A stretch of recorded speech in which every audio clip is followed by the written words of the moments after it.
fait, c'est l'occasion de pouvoir faire découvrir la plongée et toutes les commissions qui tournent au sein de la LIFRAS, c'est-à-dire pouvoir faire des démonstrations de TSA, de technique subaquatique, de hockey sous-marin et aussi d'apnée. Et évidemment, la plongée, donc on fera des baptêmes de plongée adultes, enfants et de la plongée adaptée pour les personnes handicapées. Technique subaquatique, est-ce que vous pourrez nous dire en quoi ça consiste pour les gens qui ne connaissent pas du tout?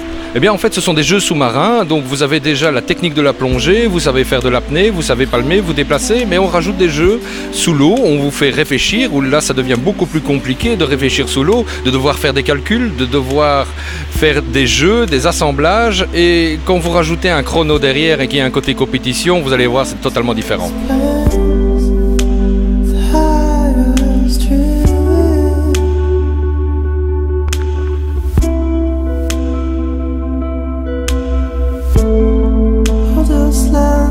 C'était avec une planche et on devait recréer un motif grâce à des trous et une ficelle à passer.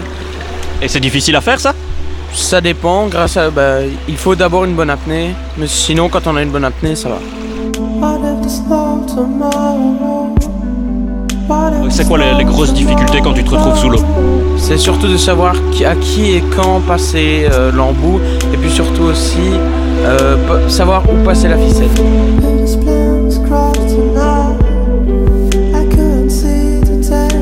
Le hockey subaquatique, c'est quoi? Ça ressemble à quoi?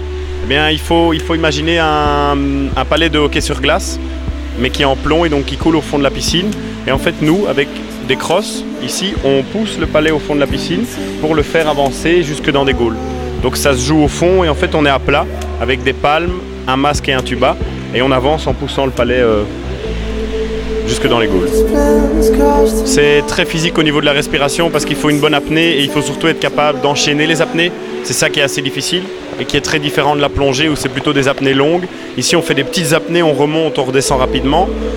Au niveau des contacts, les contacts volontaires sont interdits, mais il y a des contacts parce que le palais est petit et qu'on est au fond de l'eau et donc on peut se mouvoir assez facilement et donc on se retrouve souvent épaule contre épaule, mais les contacts, c'est pas des contacts violents. Est-ce que tu peux me dire ce que tu es venu faire aujourd'hui? Je suis venue faire un baptême. Et un baptême, ça consiste en quoi? Apprendre à plonger, voilà.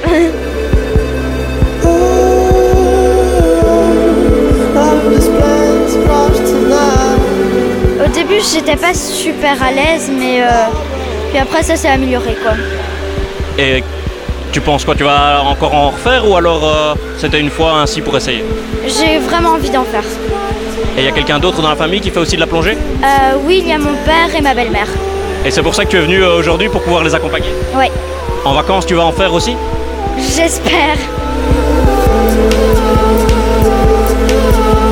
Si vous deviez vanter la plongée, quels sont les mots qui vous viennent à l'esprit directement? Convivial, familial, et vous pouvez découvrir plein de choses. Ça permet de faire autre chose que pendant les vacances que de faire la merguez sur la plage. Et c'est quelque chose que vous pouvez partager en famille. Moi, par exemple, je fais ça avec mes enfants. Donc, c'est quelque chose d'extrêmement positif, enrichissant aussi, étant donné que vous pouvez parler ça, débriefer aussi après. Et vous apprenez énormément de choses parce que vous avez aussi bien des cours de physique que des cours d'anatomie, et vous avez aussi des cours de biologie marine. Donc, ça engendre énormément de choses. Il n'y a pas que le côté physique, il y a aussi le côté intellectuel.